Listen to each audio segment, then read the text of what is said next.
Thank you for watching, liking, commenting, sharing, and subscribing right now. I get along with Mother Nature so long as Mother Nature stays outside. I'm a great indoorsman. My wife and I both like sitting inside, telling people who are outside what to do. Yes, we hire a neighborhood kid to mow our lawn. I mean, we do a little bit of lawn work, you know, when we have to walk outside to the car, kind of stamp on the grass. We talked about this the other day. She cannot, for the life of her, figure out why people go camping. And the last time I went camping, I swear to God, I almost lost a testicle because it almost froze off. Now, I don't have any empirical evidence. I'm not going to show you, or anything. But, it was cold. And here's the thing, it was like the middle of summer. It was cold. I was within a mile of staying at a hotel. And yet my friend, who was a Civil War reenactor, convinced me to stay in a tent with him. Now, granted, I did get to fire a cannon in the process. Thank you, Eric, for that. But I almost lost a nut. And I can't say, you know, if I had a choice, going camping, staying outside, losing a nut, I would not choose that again. It's just not something. Even if you have no nuts, really, I think you are nuts for going camping. Not a fan. Just not, honestly. The more barriers I can place in between myself and stuff that exists organically, the happier I am. That's right, I don't like bugs, spiders, creepy crawlies. And I do like s'mores and campfires, but you know what? I got a gas stove, okay? I just stick a little marshmallow onto the end of these things and just roast it, and I'm good. Anything you can do outside, I can do inside. I could even pee on the stove to put it out. Actually, I've never really tried that. I don't think, we're not going to try that. You've never done that. Don't tell me if you have, hun. I'm good. I don't want to know certain things about my wife. That's one. If she's ever done that either to a stove or a campfire, really. So, why am I talking about camping? Why? It could be because we've posted an article on LockerGnome.com. As we've linked in the video's description, this is really a story. 5 low-tech items you should take camping. And I know we geeks are all about the high-tech stuff, but sometimes low-tech is just as smart.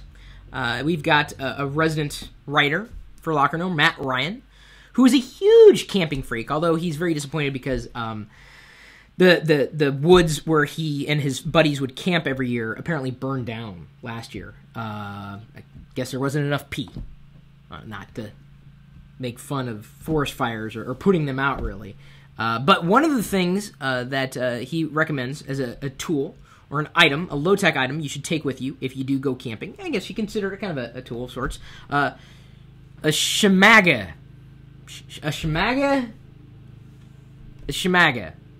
This is what I'm reading here. A shamaga, also known as a desert scarf, is a thin piece of material that's commonly worn to protect against the elements of the desert.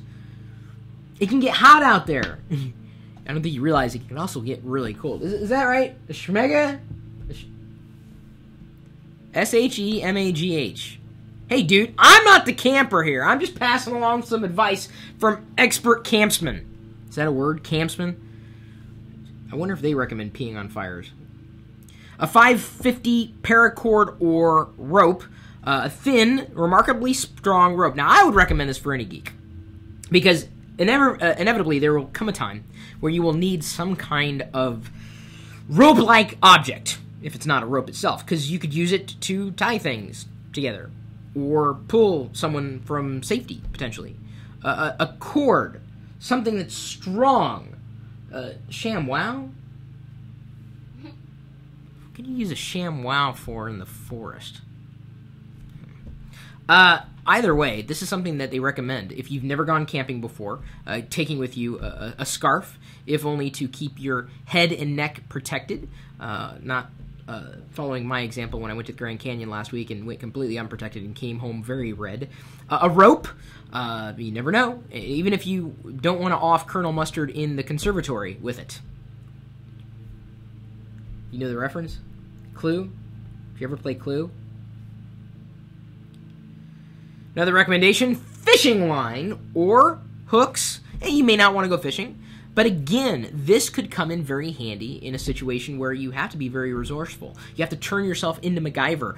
You find yourself needing to tie something, but the rope that you have is too strong or too thick to use. Fishing line is very strong. In fact, I use fishing line around the house all the time. Not to fish, but to hang objects, because I know it's very strong and it's not going to snap. It's very good gauge fishing line. A walking stick.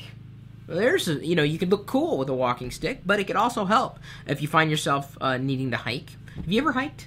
I've hiked before. I have done that, so that's about as much as I have done in recent years. It's kind of fun, on rather cool days to hike. I'm always staring at my GPS.